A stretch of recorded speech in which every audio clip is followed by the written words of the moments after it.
It is primarily, when you look at it, is like as just a sort of a narrative, just a straight narrative. It is a documentation of the conquest of the land of Canaan by the nation of Israel, or primarily by God on behalf of the nation of Israel. So there are a lot of military themes that pop up. There are significant portions of the book that are just basically lists of cities that were taken, enemies that were conquered, and strategic military kind of analysis, or not analysis, but things that would be important for the Jewish people to know about this particular period.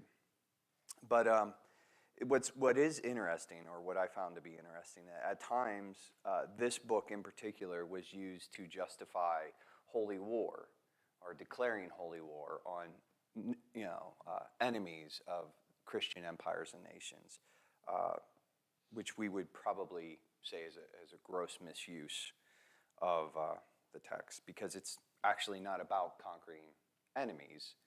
It's about God's work on behalf of Israel, and God's fulfilling and keeping his word to Abraham and Abraham's descendants. And actually, I want to just, in a way, because a lot of, in a similar way, Ecclesiastes really hinges off of like the last 2 or 3 verses of the entire book. I think the Joshua, in a lot of ways, hinges off of a couple of verses in chapter 21. So I'm going to read, this is Joshua 21, 43 through 45. Thus the Lord gave to Israel all the land that he swore to give to their fathers, and they took possession of it, and they settled there. And the Lord gave them rest on every side, just as he had sworn to their fathers. Not one of all their enemies had withstood them, for the Lord had given all their enemies into their hands. Not one word of all the good promises that the Lord had made to the house of Israel had failed. All came to pass. So primarily, when you read this book, or if you read this book, this is a story about God giving and Israel inheriting. The God keeps his promises. As far as authorship goes, the Talmud actually claims that Joshua wrote this, but most scholarship kind of debates that. There are some theories that believe that the scholarship happened as late as post-exile,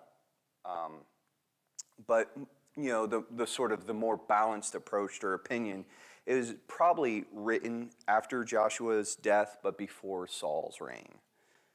And just sort of briefly going over Joshua himself, he was of the tribe of Ephraim, the son of Nun. He's significant for several reasons, because it's not like he just pops up in Joshua.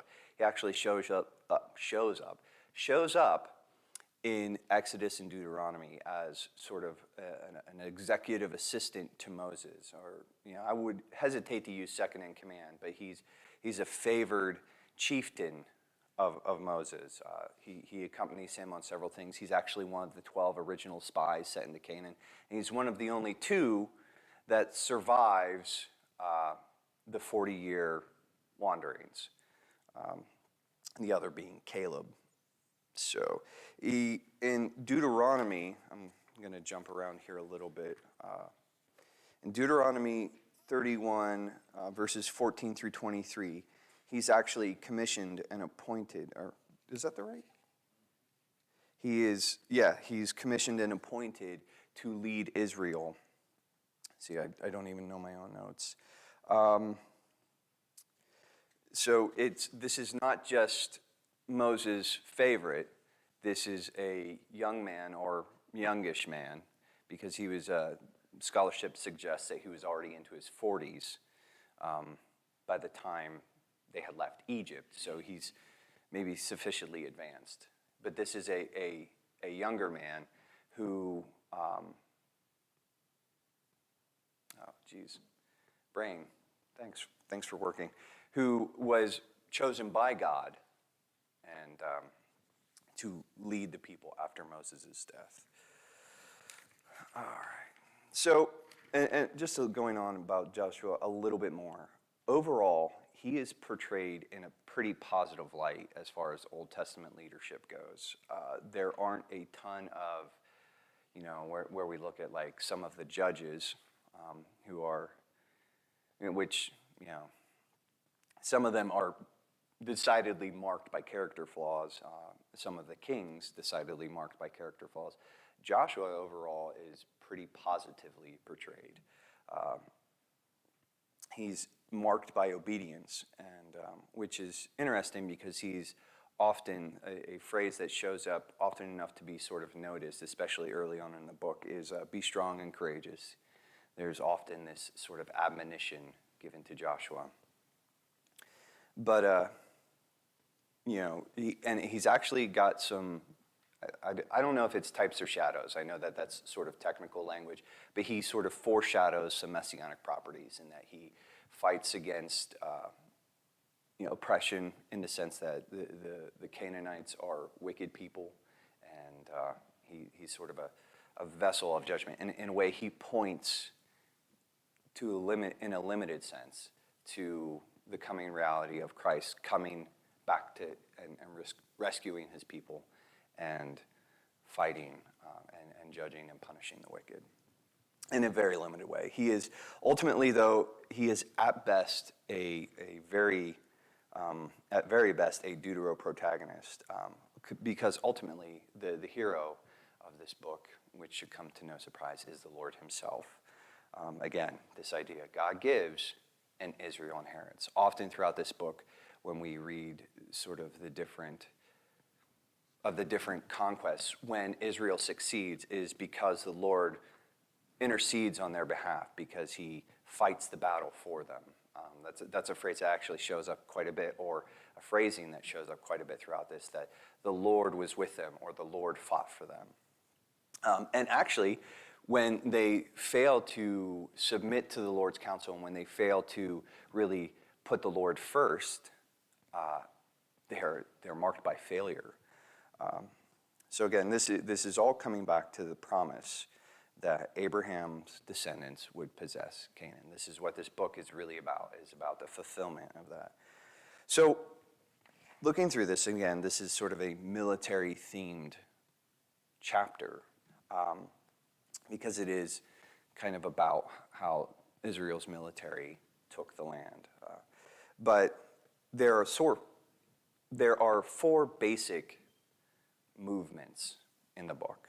And the first movement or narrative block starts in chapter 1 and goes up to chapter 5, verse 12, pretty much. And it's preparation or invasion, where the people of Israel are sort of in a staging, the armies of Israel are in a staging phase. I almost said staging stage, which would have been super awkward. The next movement or the next phase is a conquest phase, and that starts in chapter 5, verse 13, and moves all the way through chapter 12, pretty much. Then they move into occupation and allocation. That's chapters 13 through 22. And then eventually landing in what is called retaining or retention or covenant keeping, because those two things are tied together. So let's talk about invasion and preparation a little bit. Something I thought was pretty interesting is that before they even enter the land again, God commissions Joshua again and reminds him of his promises to Joshua, and he sort of admonishes him and encourages him. And I wanted to read Joshua 1 through 9 briefly, quickly here, to just sort of like look at this. After the death of Moses, the servant of the Lord said to Joshua, the son of Nun, Moses' assistant, "Moses, my servant, is dead. Now therefore arise, go over this Jordan, and you and all this people into this land that I am giving to them, to the people of Israel. Every place that the sole of your foot will tread upon, I have given to you, just as I promised to Moses. From the wilderness and this Lebanon as far as the great river, the river Euphrates, all the land of the Hittites to the great sea, toward the going down of the sun shall be your territory. No man shall be able to stand before you all the days of your life. Just as I was with Moses, so I will be with you. I will not leave you or forsake you. Be strong and courageous, for you shall cause this people to inherit the land that I swore to their fathers to give them. Only be strong and very courageous, being careful to do according to all the law that Moses, my servant, commanded you. Do not turn from it to the right hand or the left, that you may have good success wherever you go. This book of the law shall not depart from your mouth, but you shall meditate upon it day and night, so that you may be careful to do according to all that is written in it. For then you will make your way prosperous, and then you will have good success. Have I not commanded you? Be strong and courageous. Do not be frightened, and do not be dismayed, for the Lord your God is with you wherever you go. And if, just sort of jumping back to that section in Deuteronomy, these things are, when Joshua is commissioned, this keep the law close, meditate upon it night and day, be strong and courageous. These are things that Joshua is told often, not just from God, but actually the people of Israel. Their response to him sometimes is, be strong and courageous. So Joshua, before we even start, is reaffirmed, and he's reminded of the promises and the commission that God, through Moses, has laid upon him. So now we're moving into the actual sort of steps of invasion here, and it starts with Joshua sending 2 spies to the city of Jericho, where we are introduced to Rahab. And I just thought we need to briefly touch on Rahab. There are a lot of really interesting things about this particular character. She is one of a few women, I think 4, who are, or maybe it's 3, because I don't think Bathsheba is explicitly named. But she is one of 4 women who are explicitly mentioned in the genealogy of Jesus on his stepfather, on Joseph's side. So she was the mother of Boaz, but she was not a Jew. She was not of the people of Israel. She was actually an outsider. There's a little bit when Rahab comes up, sometimes she is used as the story involving Rahab, because the spies actually take refuge with her, and she lies to the authorities when they come to take the men of Israel. They ask, have you seen them? And she says they have departed, when she's actually hid them. And there's a case that some people make using this story for righteous deception. But that's also a bit of a side tangent. There's something interesting in the scarlet cord that she ties around her window. Has always, of note to me personally, has always been interesting in that she's marked by crimson, by scarlet, just the way that we are marked by the blood of Christ. And I don't know if that's significant or if that's just in my head, but it's always been something that's sort of stuck with me. She ties this red string around her window, and she's spared.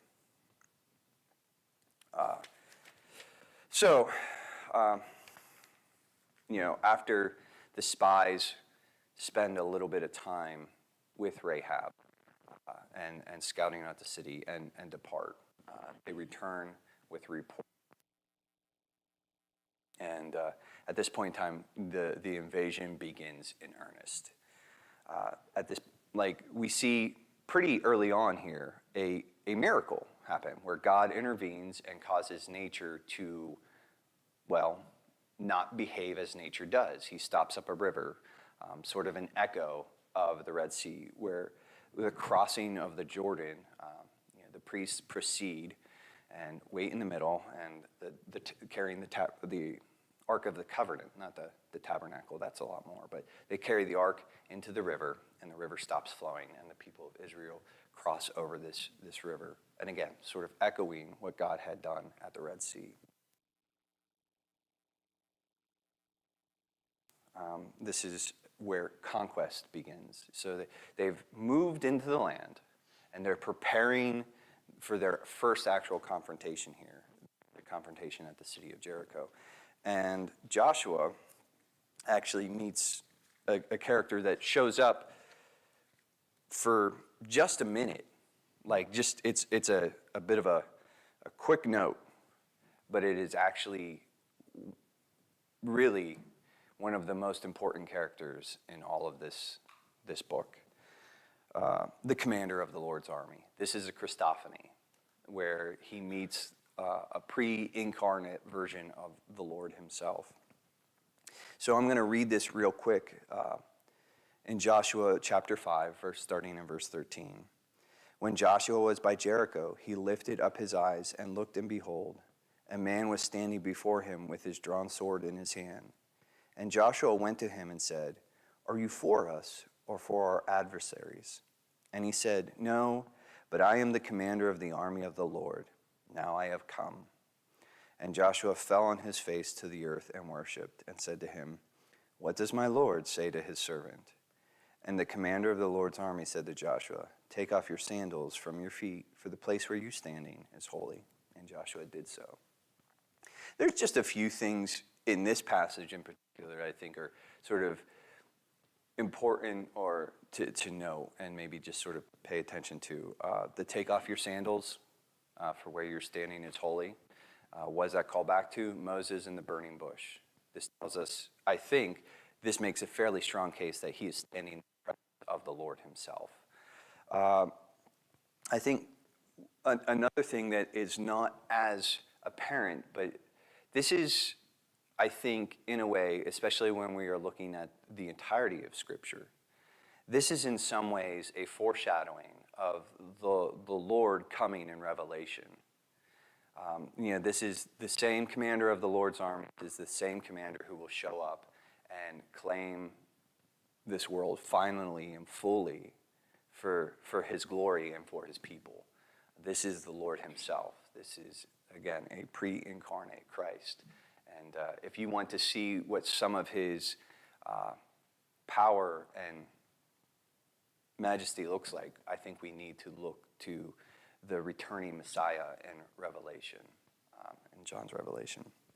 So, and this is ultimately, another thing that is worth mentioning, noting, sort of paying attention to, is when Joshua comes and says, "Are you for us or against us?" He doesn't say, "I am for you." He says, "I am here. I am the commander of the Lord's armies." Which, in a way, is, I don't know, I think it's pretty interesting because the Lord goes on to say, "Fear not, for I am with you." And he doesn't always say, "I am for you," but "I am with you." And, this sort of, to me, when I look at this is God's, I'm a fan of, in some ways, Lewis's portrayal of a messianic figure in Aslan, right? And there's this line where the occupants of Narnia, a lot of times when they talk about Aslan is not a tame lion, but he is good. And this is sort of, I think, a reminder of that truth, that the Lord is not sort of our tame attack dog. He is the Lord. And while he is good and he is with us, he's not under our control. So, and this will be the commander of the Lord's army, again, this will be the individual that is actually doing the significant fighting and the significant winning. So, I'm just going to sort of keep moving along here. In chapter 6, we have Jericho, and we all sort of, at this point in time, should know how Jericho plays out. The people march around the wall 7 days in a row, and on the seventh day, 7 times, the blowing of the trumpets, and the walls come down. And the people of Jericho are dedicated to destruction. The Lord actually gives an explicit command, and this is something that we will touch on a little bit later on. And all the inhabitants of the land of Canaan are dedicated to destruction. But with the exception of Rahab and her family and her household. So Jericho falls. They take the city. They burn what's left. They destroy the livestock. They are commanded to take basically the gold and silver, and that is dedicated to the Lord's use. We move on to the next movement here, the next campaign is they attack, I want to call it AI. But they actually come across a fairly significant failure. And they experience this failure because Achan, a man of Israel, has sinned. He stole some material, some clothing, and some gold and silver, when all of those things have been set aside for the Lord. Eventually, it does sort of come out that this is, after their defeat, which is interesting here too. It's interesting. There's so many things that I'm trying to sort of keep straight, and my notes are fairly general because there is so much material here. But there are 2 interesting things about the campaign at Ai. One, they did not go to the Lord first before they did this. They just sort of went out and did it. And if they had, perhaps the defeat, the calamitous defeat, would have been averted, because the Lord may have let Joshua know about the sin of Achan prior to this. But they didn't. They went ahead and did this, and they were routed. And I think at one point in time it uses the phrase, I'm going to just look it up here, their hearts melted like water. The people of Israel's hearts melted like water after this defeat.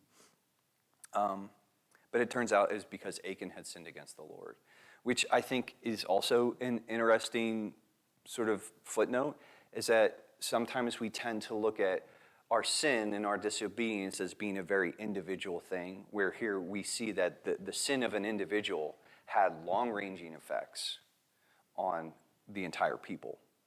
And so, just again, a bit of a footnote here, something to stop on, maybe look on and sort of dig into later. Achan's sin comes out, and it is dealt with. His family, his household is actually stoned, and then it's put to the fire. And after all this is dealt with, and it actually says, the Lord turned from his burning anger. Chapter 7, verse 26. They return to the city or the town of Ai, and they take it. And after they do that, there's actually, and again, something worth noting here, verses Joshua renews the covenant and sort of reminds the people again of the covenant that has been made to them on, through Abraham, Isaac, and Jacob. The covenant that they will inherit the land. The covenant that if they obey the law, they will be blessed. And if they disobey the law, they will be cursed. So, and I keep using the word interesting, and I apologize for that. But it's the only sort of word that it is, again, another thing that's worth noting here is immediately after this, we come across the Gibeonite deception. And this is where a tribe of people, and again, had heard about what was going on with Israel and how they were sort of, making, sort of a bridgehead, or like really starting to take the land in force. And the Gibeonites, fairly cleverly on their part, decide to send a bit of an envoy dressed in old beat-up clothing, worn out sandals with dry, kind of maybe verging on rotten food, to find the people, to find Joshua and the elders of Israel and to treat with them, to form a treaty.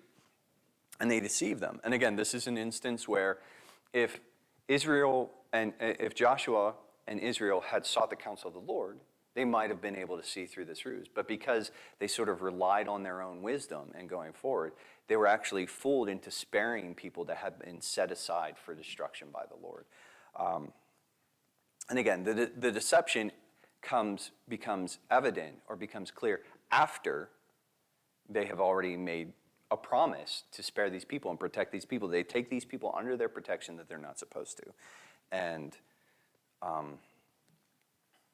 but then they find out, and again, it's this idea where they were relying on their own ability and their own knowledge and their own wisdom instead of seeking the counsel of the Lord. And because they did this, they actually, it leads them into disobedience.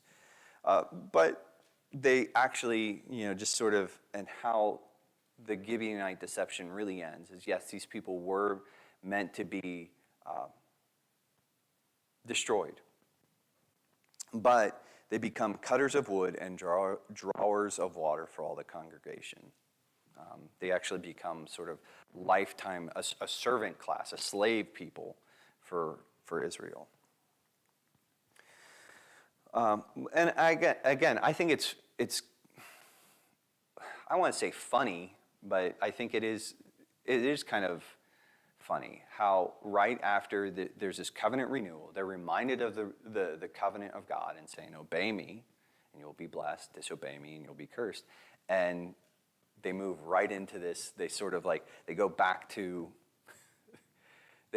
just relying on their own sort of abilities and own knowledge and own wisdom. And frankly, I think anybody who spends any amount of time in the Old Testament will see this is a cycle where Israel sort of obeys, they repent, and then they sort of swing back into disobedience. And it's evident here, just like it's evident in our own lives. This is the human cycle, or the human pattern in a lot of ways.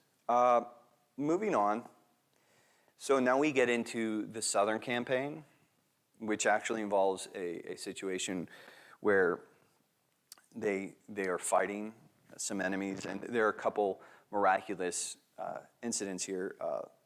The Lord actually, while they're attacking their enemies, I wish I had made a note, so I'm not always as prepared. I think this is one of the parts I remember reading. Yes, the Lord threw down in verse 11. Another way of the Lord demonstrating that he is really the one winning this fight.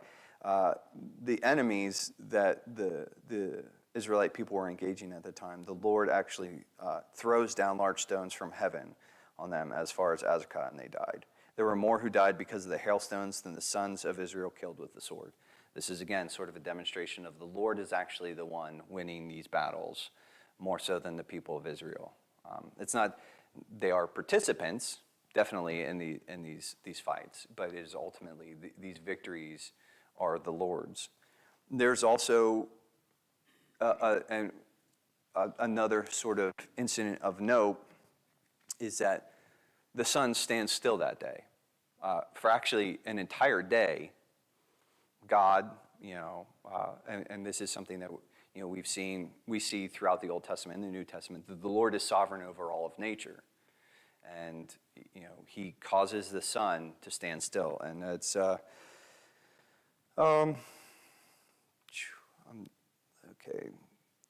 yeah, it's verse 13. Well, it starts actually in verse 12. But sun, stand still at Gibeon, and moon in the valley of Ajalon. And the sun stood still, and the moon stopped, until the nation took vengeance on their enemies. Is this not written in the book of Jashar? The sun stopped in the midst of heaven and did not hurry to set for about a whole day. There has been no day like it before or since, when the Lord heeded the voice of a man, for the Lord fought for Israel. And again, the Lord fought for Israel. After the Southern Campaign and the defeat of their enemies, we move into chapter 11. And, I'm sort of trying to do broad brush strokes here. There's a lot here. This is a historical text, so and I'm not anybody who has spent any amount of time talking to me knows that brevity is not my strong point. So I apologize if it seems like we're sort of jumping around again. But we move on to, in chapter 11, the northern conquest and northern campaigns. And again, it's sort of the Lord gives Joshua and the people of Israel, these battles. He gives them their enemies. Just as a bit of a note, chapter 12 is sort of, it's one of these interesting lists where a part of the chapter is the kings that were defeated in Moses's sort of administration, and then the kings that were defeated in Joshua's administration. So one of the things is just an interesting, Joshua in his lifetime as the leader defeated 31 kings of these enemy Canaanite nations. So moving into chapter 13, this actually begins sort of an occupation and allocation phase. There's still land to be conquered at this point, but they sort of divvy up what they have already conquered, and then they sort of lay out the map for the remainder of the invasion and conquest. But chapter 13, verses 8 through 33, discusses this sort of the allocations and the campaigns involving east of the Jordan. And chapter 14, verses 1 through 5, actually deals with the west of the Jordan. But then when we move into chapter 14, verse 6, verses through 15, Caleb comes back up, who was the other spy, original of the 12 spies, and one of the ones who was obedient. He was an older man at this point in time, but he actually takes his inheritance. And I'm just going to I'm going to try and bop through this pretty quickly. I don't want to read the entire chapter, but then the people of Judah came to Joshua at Gilgal, and Caleb the son of Jephunneh the Kenizzite said to him, "You know what the Lord had said to Moses, the man of God, in Kadesh Barnea, concerning you and me. I was 40 years old when Moses, the servant of the Lord, sent me from Kadesh Barnea to spy out the land, and I brought him word again as it was in my heart. But my brothers who went out with me made the heart of the people melt, yet I wholly followed the Lord my God. And Moses swore on that day, saying, Surely the land on which your foot has trodden shall be an inheritance for you and your children forever, because you have wholly followed the Lord my God. And now, behold, the Lord has kept me alive, just as he said, these 45 years since the time that the Lord spoke this word to Moses while Israel walked in the wilderness. And now, behold, I am this day 85 years old, and I am still as strong today as I was in the day that Moses sent me. My strength now is as my strength was then, for war, for going, and for coming. So now give me this hill country of which the Lord spoke on that day, for you heard on that day how the Anakim were there with the great fortified cities. It may be that the Lord will be with me, and I shall drive them out just as the Lord said. Then Joshua blessed him, and he gave Hebron to Caleb the son of Jephunneh for an inheritance. Therefore Hebron became the inheritance of Caleb the son of Jephunneh the Kenizzite to this day, because he wholly followed the Lord, the God of Israel. Now the name of Hebron was formerly Kiriath Arba. Arba was the greatest man among the Anakim in the land, and the land had rest from the war. And I've only sort of briefly touched on it, but this idea that when you read these different conquests, actually the land had rest from war pops up. That's a phrase and it's the Lord is giving the people of Israel rest, and that is thematically there's an important point to be drawn out there, but because this is I'm talking really great, guys. So because this is an historical text, sometimes it can be pretty dry. But I think there's some interesting, and again, I keep using this term, Caleb was 85, and he was still a man full of vigor and power, and it's an interesting note that God preserved Caleb's strength so that even into advanced years, he was a mighty warrior. And even there, he's like, maybe God will be with me. And I think Caleb's faith in the Lord is, again, this sort of, he believed that the Lord would keep his promises. even if it didn't work out exactly the way he thought it would. That's sort of my read on that. But that's important because, again, we're seeing God fulfill his promise to Caleb here specifically. And again, Caleb was one of 2 individuals that actually was allowed to cross into the promised land after the wanderings, the additional wanderings. So next we go into sort of the allocation, and it can be a bit of a drier text. Again, this is sort of more historical stuff, but it's significant that an entire chapter of this is set aside for Judah, which would be where the ruling families would come out of Judah. The scepter would never depart from Judah, I believe is what's Jared. I'm looking to you to actually correct me if I'm wrong, but the scepter would never depart from Judah. There's a bit of an emphasis, and that could just be ultimately we know that the Lord is the ultimate author, but this could be just an emphasis on the importance of Judah at that time as the ruling tribe. But then the half-tribes, Ephraim and Manasseh, are given their allotment in chapter 16. And if you look at these, it's just names of cities, and that's not really... 16 and 17 are actually Ephraim and Manasseh, sorry about that. Chapters 18 and 19 actually sort of divvy up the remainder of the land and sort of lay out the allotment of the different lands between all of the different tribes, the remaining tribes, Benjamin, Simeon, Zebulun, Issachar, Asher, Naphtali, Dan, and then ending with an inheritance for Joshua in chapter 19, verses 49 through 51. And so when they had actually, and I'll read this too, because it's just, when they had finished distributing the several territories of the land as inheritances, the people of Israel gave an inheritance among them to Joshua the son of Nun. By command of the Lord, they gave him the city that he asked, Timnath-Serah in the hill country of Ephraim, and he rebuilt the city and settled in it. These are the inheritance that Eleazar the priest and Joshua the son of Nun, and the heads of the fathers' houses of the tribes of the people of Israel distributed by lot at Shiloh before the Lord at the entrance of the tent of meeting. So they finished dividing the land.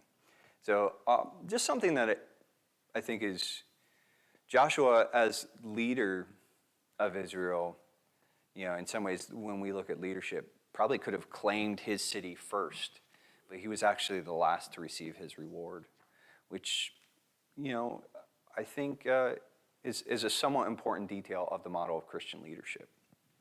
It's not anything to get super stuck on, but chapter 20 is, let me look here, my notes, it lays out the cities of refuge. Just to sort of briefly go over that, if you committed manslaughter in the Old Testament, there were actually provisions for escaping the blood avenger, and these are the cities that are laid out, cities of refuge, that you could flee to this city and you would be spared from the blood debt that was owed. Chapter 21 lays out the Levite cities and the pasture lands. Now, the Levites are interesting because they never receive a portion, and Jared has talked about this before. Their inheritance, in some ways, is actually the Lord himself, but they are given pasture lands and cities within all of the land to sort of administer and for them to live and work and thrive. But they actually don't own any particular, there's no region that is actually designated as theirs. Chapter 22 is sort of, it's an interesting little note that after sort of all of this has sort of been worked out, there's actually a bit of a division where a couple of the tribes, I'm looking here, Reuben, Gad, Manasseh, they build an altar. And this actually causes division. And the rest of the tribes are actually gathering to declare war on them because this is seen as a violation of the covenant of God's law. What God has, law is not the word, but this is a violation of God's command, which I guess is law. But what it turns out is that they had done this sort of in fear that they would be cut off from the remainder of that their brothers and sisters in the remainder of Israel would not allow them to worship and approach the altar. And I can't read, but this ends up becoming sort of a sign of unity, and the altar is actually called witness towards it when you look at the end of it, because they didn't actually mean to be divisive. It was sort of a move out of fear that they would be kept from worshiping the Lord,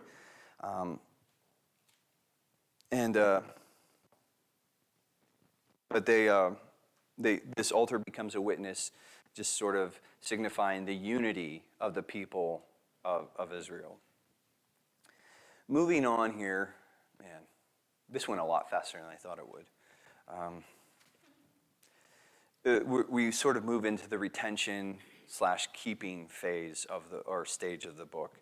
And chapter 23, Joshua lays a charge to Israel's leaders that I think would be good to read, but it is basically a reaffirmation of everything that, like, there's this concept, like, obey the Lord, keep the covenant.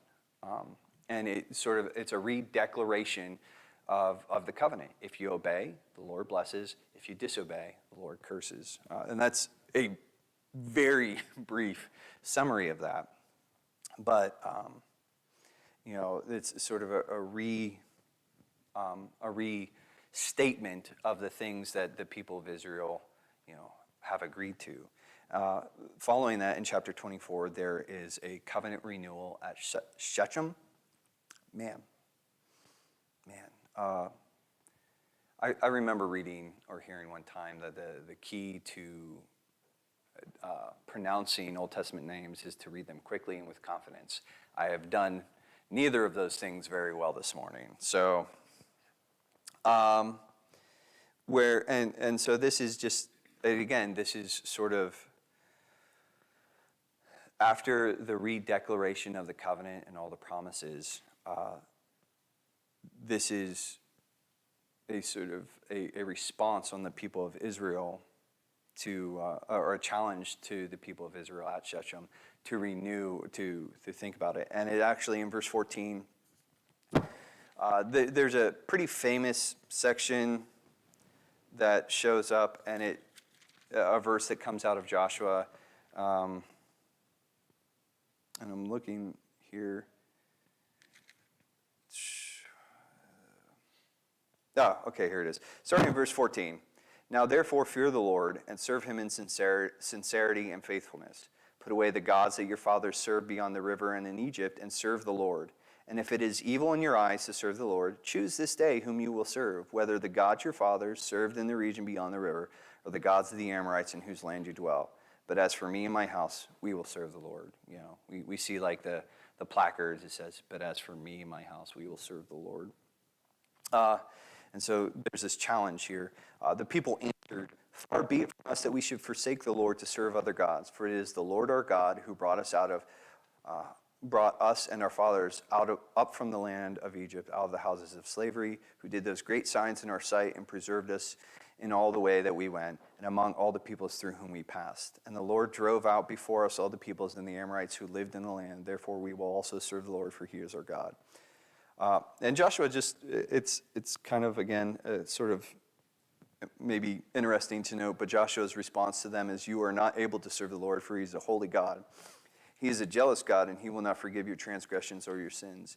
If you forsake the Lord and serve foreign gods, then he will turn and do you harm and consume you after having done you good. And the people said to Joshua, no, but we will serve the Lord. And then Joshua said, you are witnesses against yourselves that you have chosen the Lord to serve him. And they said, we are witnesses. And there's more sort of, a little bit more here, but this ends up sort of, this book actually ends up culminating in verses 29 through 33, the death of Joshua and the death of Eleazar. So I'm going to have a few minutes here, and I know that there's been sort of a ton of information thrown here. There's an interesting thing to note about this book. and I touched on it briefly, and I wanted to circle back around to it. There is, throughout this book, we find that the enemies of Israel are dedicated to destruction. We find that specific terminology. Israel's command is to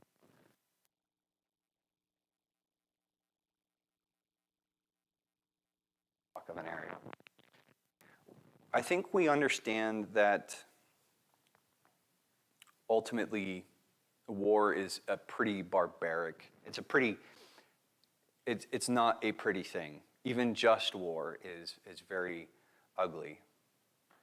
But this seems specifically ugly. And I actually wanted to use, there was a resource that I used to sort of, when I was thinking through this and preparing for this, that One Lord, One Plan, One People book, Jared. This section, there's and I'm just going to read this because it's way, or some of this at least, it's going to do away.